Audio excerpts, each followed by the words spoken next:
This is Ed Petke with the Americans in Wartime Experience. Today's date is September 25th, 2021, and I'm conducting an interview with Mr. Keith Pellegrini in Nokesville, Virginia, at the 2021 Tank Farm Open House. Sir, welcome. Thank you for sitting down and talking with me today. It's a privilege to be here. What war did you participate in? I served in both Afghanistan and Iraq. Okay. How did you come to enter into military service? All I ever wanted to be was a Green Beret. Ever since I was kind of maybe a weird little kid. My dad had served in the Army for 2 years back during Korea, never served in combat, but I'd always remembered hearing his stories. And when I was a little kid, I remember finding a National Geographic magazine that he had from 1965. And on the cover was a picture of a Green Beret captain leading a bunch of indigenous forces. And I was captivated.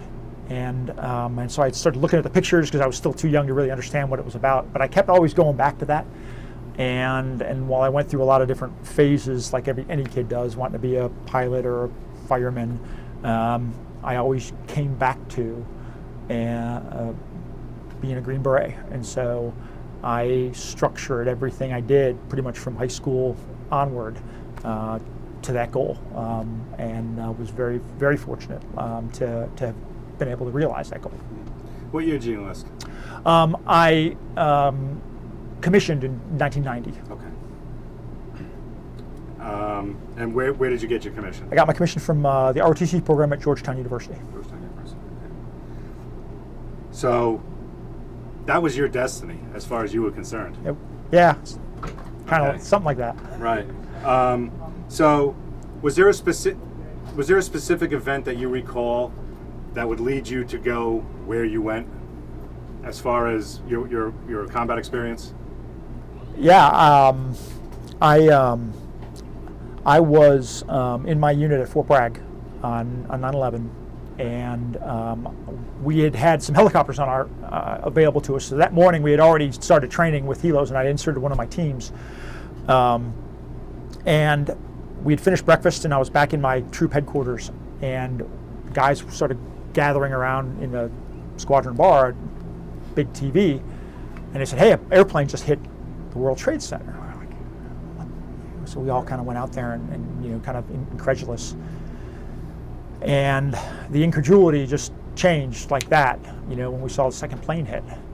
And I remember it very vividly. I looked at my watch, and I walked back into my team room, and we had our lockup where we had our weapons stored. And because of the nature of our organization, I opened up our lockup, I cracked open my contingency ammunition, and I started loading magazines. And minutes later, our pagers went off, and because our organization was on alert, it was our alert cycle, and so we went down. We started getting briefed, and during that time we saw the first tower fall, and we were alerted to numerous aircraft that were squawking hijack or crisis, and we started planning to assault those aircraft. It took. As we went through our cycle, we were out rehearsing on the grassy areas on our compound when we got word that the last aircraft had been grounded, and so at that point we transitioned into the local defense of Fort Bragg and our compound, because we recognized that we were now a nation at war. And the next day, literally within days, we started planning for the first operations, and deployed about 2 weeks after that. And then just over about a month and 8 days after 9/11, we went into Afghanistan for the first time. And what unit were you with at this time? I was assigned to Army Special Operations Command. So September 11th has been known for this generation as our, quote, if you will, Pearl Harbor. Yeah, unquestionably.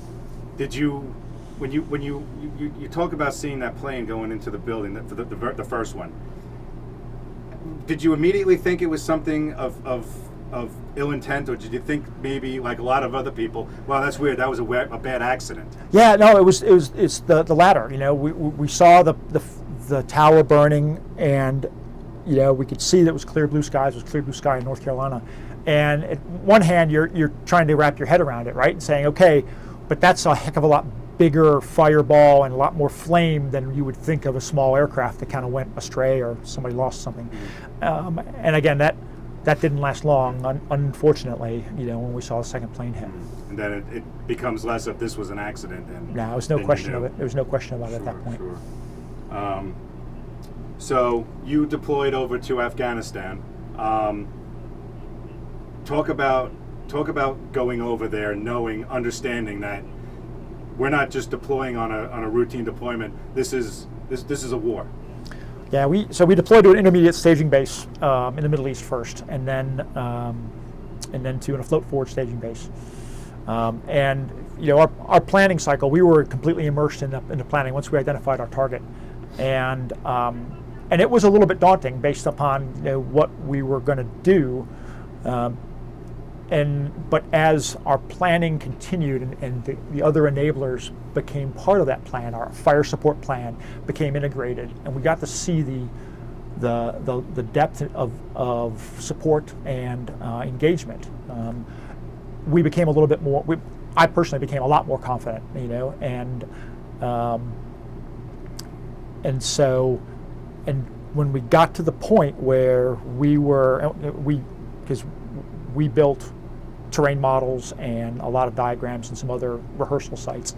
And so when we actually came into the target on final approach, and I was looking out the door gunner's portal on the MH-47, and I was looking out about a 45-degree angle, I could see our target.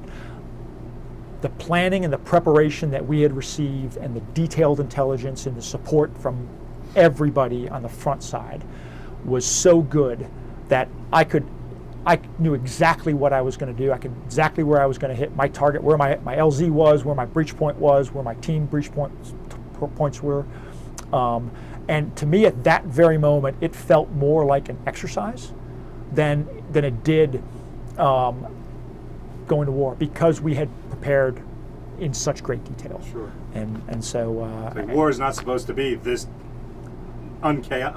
this detailed and planned. At that point, yeah, that's correct. Right. At that point, it was. That was my first experience Sure. in combat, and but I was buoyed by, I was reassured by the preparation and support and intelligence support that we had received at that point. And so, and it didn't go to plan. It didn't go as well as we had hoped in some regards. Right. I had a couple missteps, but that's where all your other contingency planning and preparation and teamwork comes to play. So, going over there essentially weeks after the event that would cause this, you're in the forefront of the troops that are going into this area. Now, when images are coming back and we see pictures and we see these things, it's more of after the occupation has already been there. What does the country, I'm assuming, looks a lot different when you're the first one going in than it does when you've been there for a month, 6 months. Yeah. What's the impression of the country when you're going in virtually in the forefront of this whole invasion? So we that was a strategic raid. So we hit the target and we departed. So we didn't spend a lot of time on the ground, and we only saw that particular compound. A subsequent operation a couple weeks later that we went back in was very different. We spent about 11 days on the ground, running around in the Helmand Desert, doing strategic reconnaissance and target interdiction. And so it's markedly different, very desolate, extremely desolate, very, very rugged terrain, and so markedly different, as you would say, than what you would see. And it's also the first time, so you don't understand quite the cultural dynamic as to whether or not who you may encounter is a good guy, a bad guy, sympathetic to Taliban or not. And so it was the uncertainty certainly played a bit more into the way we operated. So this being the first time over in the Middle East, is it what you had thought the Middle East would be like? Well, because there's the heat, there's the sand, there's the this. You know, I'm sure you had a mental picture of what it was going to be. Obviously, because in this day and age, with technology, you do see pictures and you do see videos. But being there, it's got to be much different. And is it what you thought it was going to be? Yeah, I had been to the Middle East before. Okay. Afghanistan, is sort of Southwest Asia, so it's slightly different, but it's still very rugged terrain, and it's a country all its own, that's for sure. So it's definitely unique in that regard. Mm-hmm. So you obviously you got to interact with, you touched on it, with the locals and people who were there. I did not. Not at all. My operations at that time, I did not interact with locals. Okay, so you would just not in a no. All our interactions were one way. We're direct fire engagements. Understood. So the second time you were there for 11 days, where do you go after that? So that again was a strategic reconnaissance and target interdiction operation. After that operation, my unit redeployed. We were replaced by another entity, and that eventually moved back into Afghanistan. I rotated back to Fort Bragg, and then in the spring of 2003,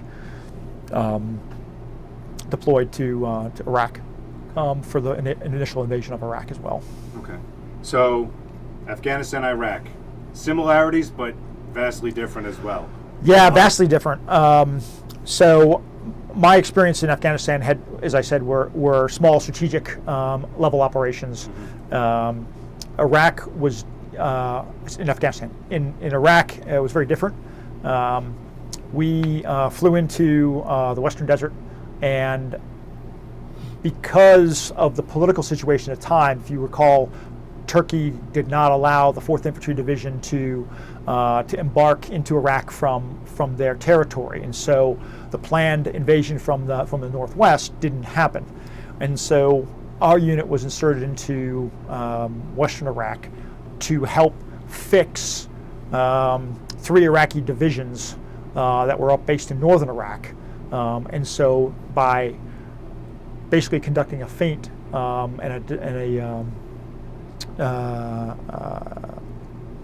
to pretend that we were a larger force. We had a company of tanks attached to us, which was the first time that armor had been attached to Special Operations Forces since the Vietnam War. Mm. And so we flew in at night with our vehicles, and incidentally, we were alerted for this mission 7 days prior. So 7 days prior, we were back at Fort Bragg. We got alerted for the mission, and from 7 days from notification to 7 days from notification, we were on the ground in Iraq conducting combat operations. And so we infilled at night, and when the sun bedded down, because the airfield had been secured, and we woke up, there was a bunch of M1 tanks around us, and we kind of got up and we're like, holy cow, it's tanks! And the tankers were looking at us going, holy cow, what are those guys? Because we had non-standard vehicles, and we were, we didn't look exactly like, right. weren't dressed like regular troops. And so, but we married up with the company of tanks and the enormous log train that, accompanies them of HEMTT fuelers and everything. And we began to head east across the Western Desert, which was very different. I mean, it was like pool table flat. Okay. And that was really quite remarkable. And passed through Haditha Dam. The Rangers had just recently secured Haditha Dam, and had finished. We're in the process of cleaning that up, and then we deployed into operations sort of between Tikrit and Baji along the highway, and conducted operations. Couple of raids into those areas. And and in turn, by doing that, sort of, as I said, fixing those Iraqi divisions, preventing them from moving down to reinforce Baghdad as the conventional forces, moved north. And so our small, band of merry men were able to accomplish that strategic objective. And then once Baghdad fell, we deployed down into Baghdad, and then began to conduct operations in Baghdad, going after former regime elements. So would this be the type of operations, the traditional, like what you see house to house type of things, or these in and out quick like you did in Afghanistan? Yeah. So by that time, I said Baghdad had fallen, right? So so we occupied a position basically on the airfield, and as we gained from our partners and from what all intelligence about the location of former regime leadership, then we would conduct either ground-based or helicopter-based, or a combination of ground and air raids to a house or a fixed site.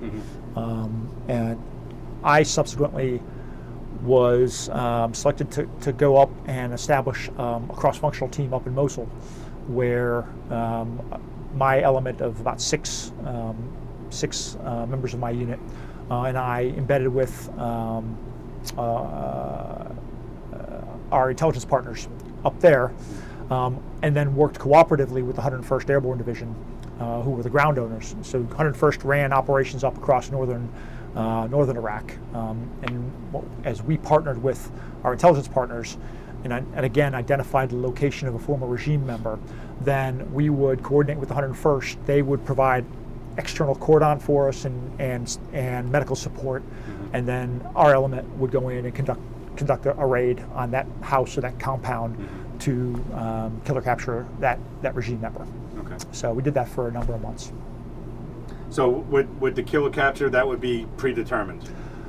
As to whether you would kill him or capture him? Yeah. No, it was not. The preference was always to capture, Sure, right? Sure. But because the enemy gets a vote, right, is to the level of resistance they choose to do it. That was the way we phrased the mission. Okay. The preference is always to.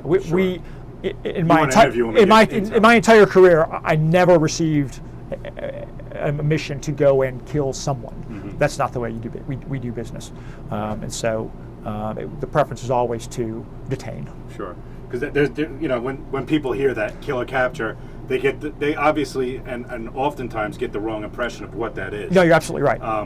Like you said, it is always to capture because you want to talk to them, you want to get intel, you want to know what they know. And that's also who we are as Americans, right? Precisely. So that, as I said, I never in my 28 years of military service, 25 of that in special operations, did I ever receive any type of order to the contrary.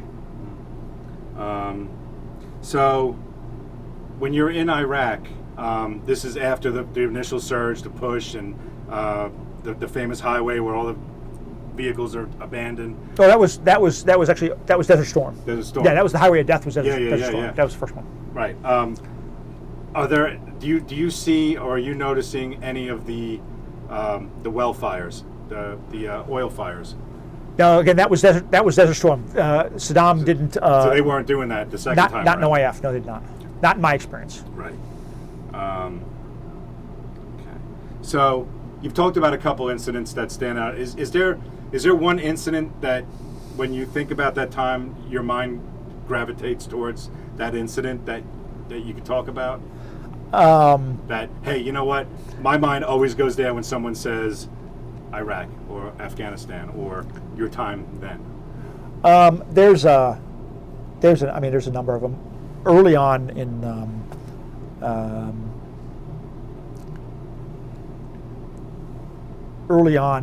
Iraq, after the Rangers had secured Haditha Dam, they had set up a checkpoint on the road that crosses it, and a vehicle pulled up, and in the course of that vehicle stop, it was a vehicle-borne IED, and it killed a couple of Rangers, to include a Ranger officer named Russ Ripito, and that was a significant loss to our community at that time. Every loss, of course, but it was very, very palatable, very very personal to me. I said, and so not palatable, but personal. And so after we had moved up to Iraq, up into Mosul, we received intelligence that the individual who was responsible for the planning of that operation was located in Mosul. And so we went through our planning and coordination for that operation and moved to the house, cordoned it off, assaulted it, and he was not there, but interrogated an individual on site, and he actually directed us about a block away to where the individual was located. So we flexed over to that house, and literally as we pulled up, I looked up in the window and I could see a military-age male that resembled our target kind of look out the window. And so the team went in, assaulted, and secured him and detained him. And as they brought him downstairs, they brought him up to the vehicle, and he said, and interestingly, he spoke some English, and he says, "Before you kill me, I would like to speak to my children." And I said, well, we don't. I said, that's not who we are. We don't kill prisoners. I said, but Rush Ripito didn't have a chance to talk to his children. And we loaded him into the truck, and he was taken off and secured.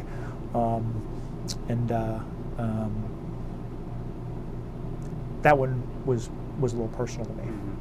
So a bit rewarding being able to take him.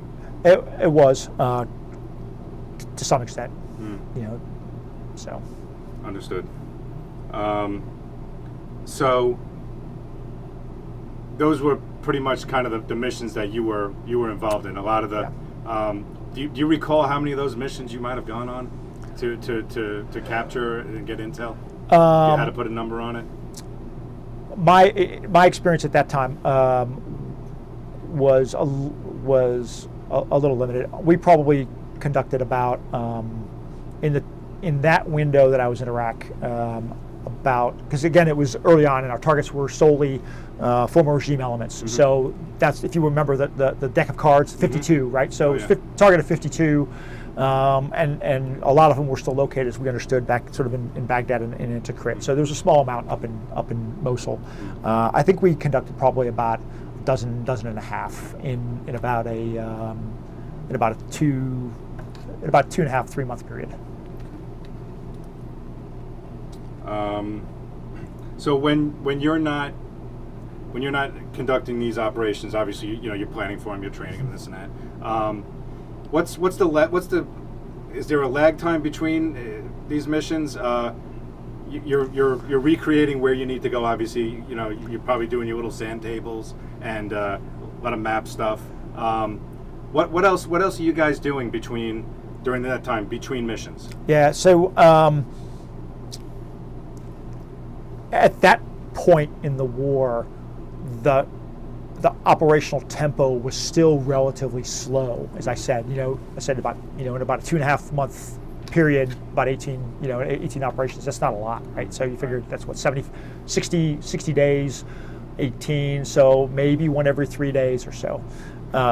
Whereas if you fast forward, to 2007, our unit was conducting 10 operations a night, right? Every single night, and so 300 a month. And so in my personal experience, what we would do is a lot of it was poring over intel, was trying to develop intelligence, working with our intelligence partners, interviewing sources, and things of the sort. Are you, at this time when you're over there, are you able to keep in touch back home? I was, yeah. We had sat phones that we could call, and so I talked to my family probably usually about once a week. Okay. I couldn't tell them where I was, but they knew I was in Iraq, right? They knew generally enough where I was, and I kept in enough contact with them via that, via sat phone, and a little bit of email to some extent, right? Okay. So, and then good old snail mail. Right. I mean, in this day and age, it's not like the guys back in World War II and Korea where you're writing a letter you're hoping it gets there. Oh, mail call was still important. I still Sure. enjoyed getting packages and mail. That was pretty awesome. Which was going to lead me to the next one is when you get that in, depending on what you get, you could become the most popular guy in the area, couldn't you? It was coffee was always a big getting good coffee was because life's too short to drink bad coffee, so getting good coffee was always made you right popular and other stuff from home. Yeah. So how long were you actually over there? I did six combat deployments. So I did 2 to Afghanistan, and then 4 to Iraq. Pretty much in close succession, or no, not really. So 2001 to Afghanistan, 2003, 2005, 2006, 2007. 2002, I might be missing one. 2007 to Iraq, and then 2011 to Afghanistan again. That's 6. Yeah. Mm-hmm. Any one of your deployments vastly different than the others? Well, yeah. Obviously the first deployment to Afghanistan was. I mean, that was the first ground combat operation into Afghanistan after 9/11. Right. So that was a monumental and a momentous historic event. And then obviously the initial invasion into Iraq as well was noteworthy. So each one was a little bit different. My jobs were different in each one, right? Okay. So the experience is different. When I went back in 2007, I was the J3 for the operations officer for our task force. So my world was very, very small. It was, I think I counted like 55 steps between my bed and my desk in the operations center, and I worked probably 20 hours a day, there. And so, wasn't the most fun, no. but it was, right. That's the did. proverbial in the rear with the gear. More so than what you had been doing previously. Well, yeah. I mean, thanks. That hurt. I didn't mean. I appreciate that, but it hurt. As a negative, but It was in the operation. It was in the operations center. So we were the we monitored and enabled all the operations throughout Iraq at the time. So, which without guidance and intel, there's no operation. Yeah, but yeah. So. How's your homecoming each time, and how long do you spend? You generally spend about a year and a half, maybe. In between. So again, it was episodic. Normally our organizational rotation was about 3 months deployed. Again, because ours was different than the regular Army. Right. We would normally spend 3 months deployed, and then it would be about 6 to 9 months at home. But at home is a relative term, because of that 6 to 9 months, part of it you were on alert cycle, part of it you were training. Mm-hmm. You did get a little bit of a break, right? We did get leave, but there was always something going on. So you weren't really at home. Yeah, you weren't the family man at home. No, you were still doing your job. Yeah, and so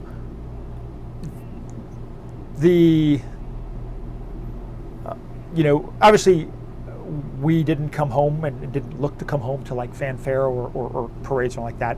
We got home, our families met us, and we got some time off, and then it was back to work. So you still had a mission. Yeah, and we still had guys deployed forward, and so my organization has had personnel deployed consistently in combat operations for the last 20 plus years, and so I had 6 deployments. That's quite honestly big deal, right? Friends of mine, colleagues of mine have 16 deployments, and so. It's a small fraction of what some of my peers and friends and colleagues have, and so you do your part. Yeah. Talk about your final deployment. Did you know it would be your final deployment when you were there? I was starting to get a little bit longer in the tooth, right? So that was, I didn't, none of us really knew how much longer the war was going to go on. My last deployment was in 2011, and so did I know it was going to be my last deployment? I didn't think so, but it was just before the birth of my children, and so I hadn't been at that point. I hadn't been deployed in a couple of years because of just changing jobs. Well, I hadn't been deployed to combat in a couple of years. I changed jobs and I'd come back to Special Operations Command, and so I was itching to go off and deploy again. But in the meantime, my wife's going to give birth, my ex-wife, but now ex-wife, and so I wanted to make sure I got a deployment in to get back and get relevant, and so that once my children were born, I could devote time to them that they deserved. But I didn't honestly think it was my last deployment. I just knew it was I needed to get that one in while I could.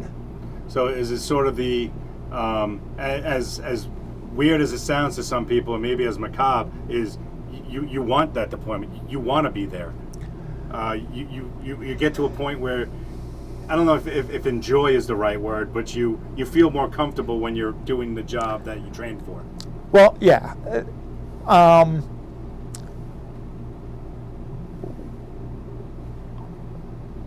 By the time 9/11 hit, I had been in the Army for 11 years, and I had been the beneficiary of world-class training. And so I felt at that moment that I was at the precise place and time that I was always meant to be because of that. I could not have been anywhere better, I thought, in my opinion, and sort of circumstantially, to make a difference for our nation. What had always driven me, always motivated me, was drawing a straight line from what I did to how it affected national policy or the security of the United States. And so the shorter and the straighter the line, the more job satisfaction I got. And so at that moment in time, my line was very short and very straight. And so being a part of that community and having that capacity, I felt it was my duty and my responsibility to employ that the way I was trained to. And because I was uniquely suited to do that. My background and my history, my training, my experiences were uniquely suited to contribute in that way. If you had asked me hey, can you go lead a tank company? I could have gone and done it. I could have figured it out, but that's not what I was trained or meant to do. This was what I was trained and meant to do, I think. And so I did it. And with each deployment, you get, and each year and each job, you get more and more experience. And so you want to be able to employ that and make a difference, because you see your friends and your colleagues and your teammates deploying and doing it as well, and you want to make sure you do your part, because it's what I was meant to do. And it's important, and there is a sense of satisfaction, personal satisfaction as well as satisfaction of I've served my country when you get it done. There is. So the English, the late 19th century English writer G.K. Chesterton was noted to have said, "The true soldier doesn't fight because he hates what's in front of him, but because he loves what's behind him." And so being able to be a part of my organization and serve alongside the incredible heroes that I served alongside with was incredibly fulfilling to me, to be a part of that organization and to be a part of that group of men and women, and so ensuring that I continue to do my part, even if it means being away from my family, was an important part of my motivation. Having served in the Army a time ago, and seeing how the military is, the state of the military these days. What do you have any thoughts on that? I know it's a loaded question. No, it's not. But I'll tell you, I smile because I'm actually encouraged. So I started and served briefly in the infantry before I was able to go Special Forces, and so I served in Special Forces from 1995 until the end of my career. But from 1995 until 2008, I was in Special Forces or Special Operations units, and then I was privileged to be selected to command a battalion in the 82nd Airborne Division. So as a Special Forces officer, I commanded in a conventional, albeit airborne, unit. And so I hadn't been around young privates, so because SF and SOF is a very rank heavy. So I had served with sergeants and senior NCOs and officers. So I hadn't been around privates and specialists and young soldiers in a long time at that point, almost 16 years. And I didn't know what to expect. And what I found was, is without taking a single thing away from the greatest generation of World War II, because they were unique and they remain extremely unique. The young men and women in our Army at that time, and there's no reason for me to think doesn't continue to this day, were so impressive because, and especially so because whilst many of the World War II greatest generation were volunteers because they signed up after Pearl Harbor, a lot of them also were drafted. The soldiers, sailors, airmen, Marines of today were all volunteers, and most of the young paratroopers that I served with at the time grew up in time of war, and they willingly and knowingly signed up. And I'll tell you, I could not have been more impressed with those young men and women. And every organization has some people that kind of need a little tuning up, but I was so proud to serve with those paratroopers of 2nd Brigade, Special Troops Battalion, in the 82nd Airborne Division, and so that was a unique 2 years of my career. But I could not be more proud of having served in the 82nd as well with those young soldiers. So. So theoretically, your great-great-grandchildren may see this interview one day, or will see this interview one day. There's one thing you want to impress upon your future generation, and future generations as a whole, that you would want them to know about your military service. What would that be?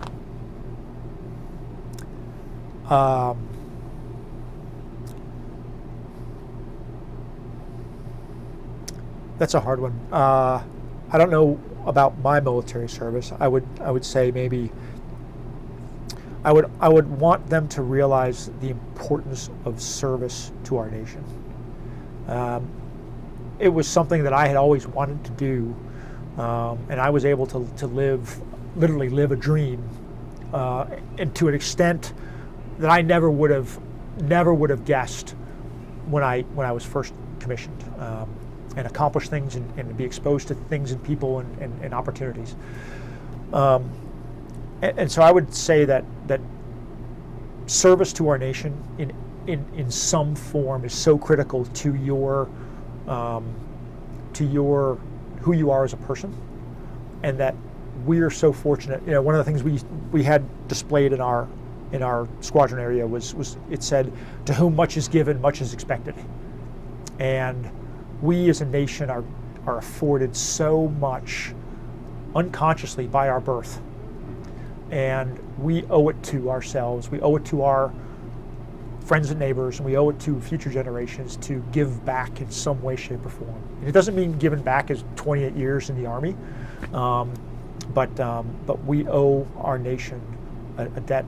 We owe future generations a debt to serve and to give back. And I would hope that they would choose to do that in some way, shape, or form as well. The other quote, I love is John Adams, and he said, I studied politics and war so that my sons could have the liberty to study mathematics and philosophy, and so I I will let them, and I hope they choose their own path, but I hope their path includes some degree of service because I think every path should include some level of service. Very well said. Is there anything else you'd like to talk about, or that I haven't asked, or you'd like to impart? I just want to reemphasize the nature of the fact that I was very privileged to serve in some really outstanding units, but I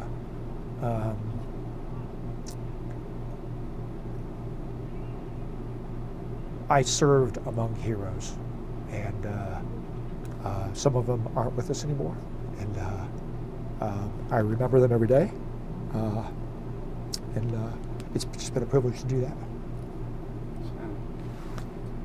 Well, I'd like to thank you for your service. No, it's I my appreciate pleasure. you sitting down and speaking with me today. My privilege.